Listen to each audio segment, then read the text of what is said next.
झारखंड को corona vaccine की पहली खेप मिल चुकी है। नामकुम से अलग अलग जगहों पर इस वैक्सीन को भेजा जा रहा है। और अगर हम रांची सदर अस्पताल की बात करेंगे तो यहां पर 1857 वैक्सीन वायल आ चुकी है। और यहां का जायजा लिया सहयोगी शहनवाज अख्तर ने। यही है वो वैक्सीन जिसके बारे में पूरी दुनिया में एक हलचल है और ये उम्मीद की वो किरण है जिससे पूरी दुनिया चाहती है कि उसको मुक्ति मिले।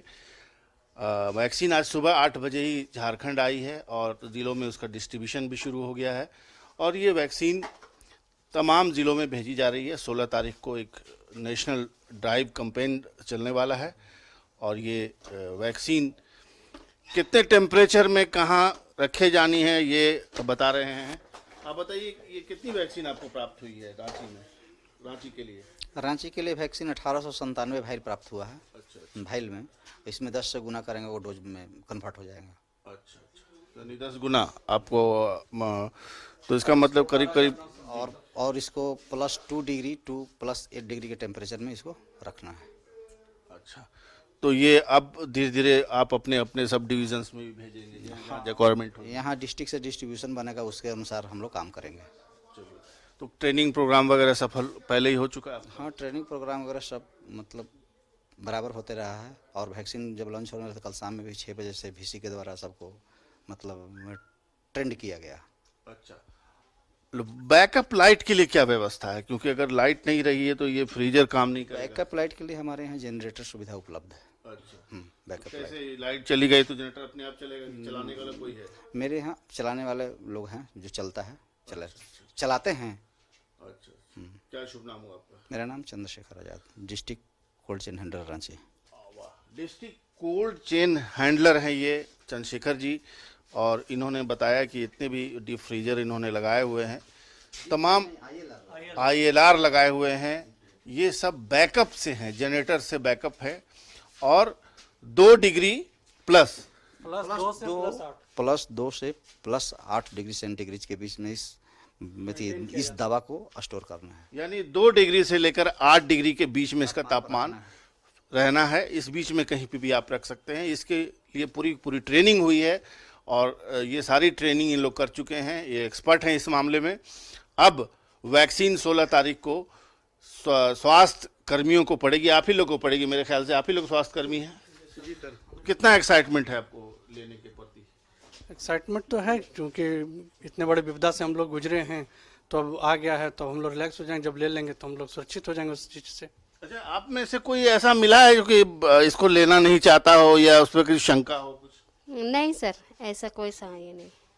लेंगे और गर्व का भी एहसास होता हो कि हमको पहले मिल रहा है? पहले मिल रहा है। गर्व हम लोग का ये है कि इस ये में से पूरा जो हम लोग पूरा ये से झेल रहे हैं वो चीज़ अब खत्म हो जाएगा।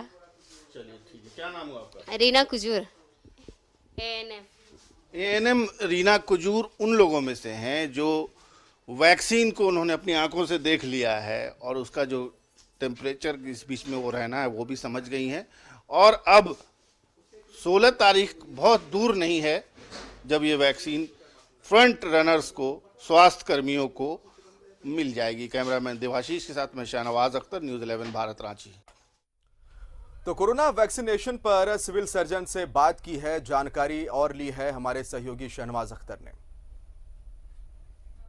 रांची में 5 स्थानों पर वैक्सीनेशन प्रोग्राम होगा और बाकायदा यहाँ पर वीडियो कॉन्फ्रेंसिंग का इंतजाम होगा 2 जगहों पर, ईस्ट सिंहभूम और रांची में, जहाँ प्रधानमंत्री खुद चाहें अगर तो यहाँ पर किसी लाभुक से बात कर लें, किसी डॉक्टर से बात कर लें, किसी से भी व्यक्ति कर लें, यहाँ पर सिस्टम को रेडी रखा जाएगा। मैं मौजूद हूँ रांची सदर अस्पताल में इस वक्त जहाँ पर तैयारी चल रही है वैक्सीनेशन की और यही वो पैसेज है जहाँ पर टेली कॉन्फ्रेंसिंग, वीडियो कॉन्फ्रेंसिंग, जो भी आप कह सकते हैं, बाकायदा यहाँ पर लगाया जाएगा और यहाँ पर लाभुक होंगे।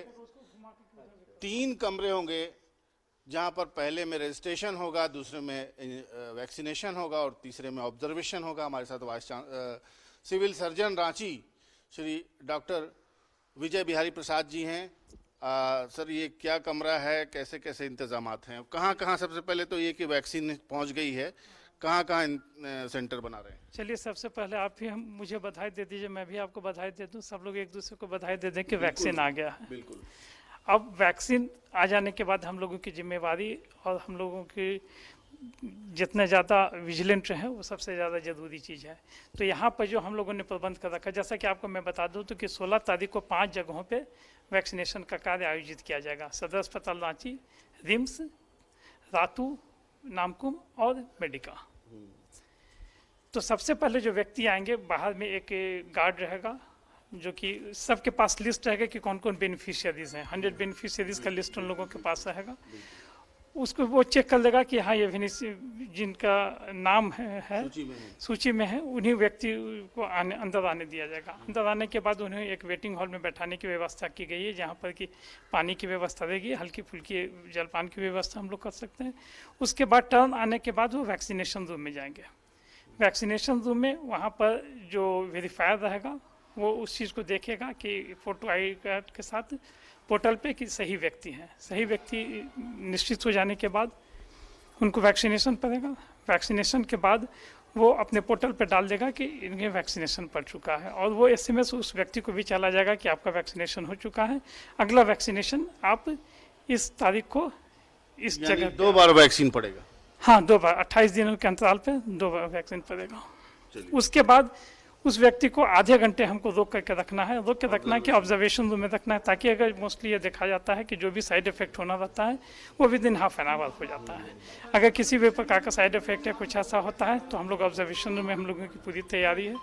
बगल वाले एक रूम में हम लोगों ने बेड्स की व्यवस्था कर रखी है, उनका सुचारू रूप से उपचार किया जाएगा। अगर मान लीजिए कि वर्स्ट केस में उन्हें कहीं दूसरी जगह रेफर करने की आवश्यकता पड़ती है तो सदर अस्पताल में मेरी व्यवस्था पूरी है, जहाँ पर कि उन्हें ले जा करके उनका समुचित इलाज किया जाएगा। यानी 5 जगह हैं तो और 100 व्यक्ति का वैक्सीनेशन 100 हर साइट पे वैक्सीनेशन साइट पे 100 व्यक्ति का सूची तैयार किया गया है।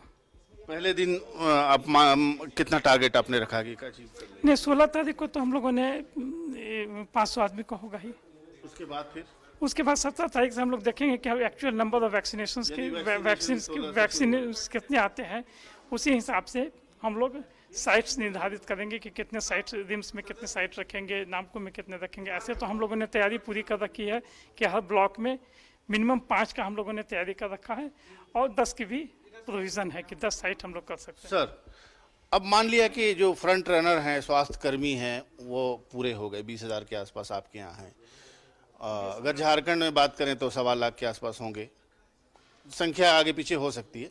उसके बाद किसका नंबर आएगा? उसके बाद फ्रंट लाइन वर्कर्स हैं, जैसे पुलिस वाले हैं, रेवेन्यू वर्कर्स हैं, म्यूनसिपल वर्कर्स हैं, मिलिट्री वाले हैं। ऐसे लोगों का जो कि हेल्थ केयर वर्कर्स से अलग हैं, लेकिन फिर भी फ्रंट लाइन काम में लगे हुए थे, जैसे कि कहीं पर स्क्रीनिंग हो रहा है उसमें लगे रहे, या टेस्टिंग वैन के साथ लगे रहे, मजिस्ट्रेट के ड्यूटी में हैं, होमगार्ड्स वाले हैं, ऐसे लोगों को, या पुलिस वाले हैं, इन लोगों का नंबर आएगा। उसके बाद फिर 50 साल के जो बुजुर्ग, 50 साल से ऊपर वाले लोग जो हैं उनका नंबर आएगा, या फिर कोमोर्बिडिटी के साथ जो व्यक्ति रहेंगे, जैसे डायबिटीज़ है, हाइपरटेंशन है, उनका नंबर आएगा। चलिए, तो ये पूरी की पूरी सूची है। इसी तरह से पूरे भारत के एक एक व्यक्ति को, जो बोनाफाइड नागरिक है, उसको ये टीका पड़ने वाला है, और एक साथ 4 और टीके लाइन में लगे हुए हैं, बड़ी बड़ी कंपनी के टीके लगे हुए हैं। सरकार जैसे चाहेगी उचित फोरम पे उसको टेस्ट करेगी, उसके नतीजे को टेस्ट करेगी और फिर आप तक पहुंचाएगी, क्योंकि आपकी जान की कीमत सबसे ज़्यादा है, सबसे अहम है। कैमरामैन देवाशीष के साथ में शहनवाज अख्तर, न्यूज़ 11 हो गई है।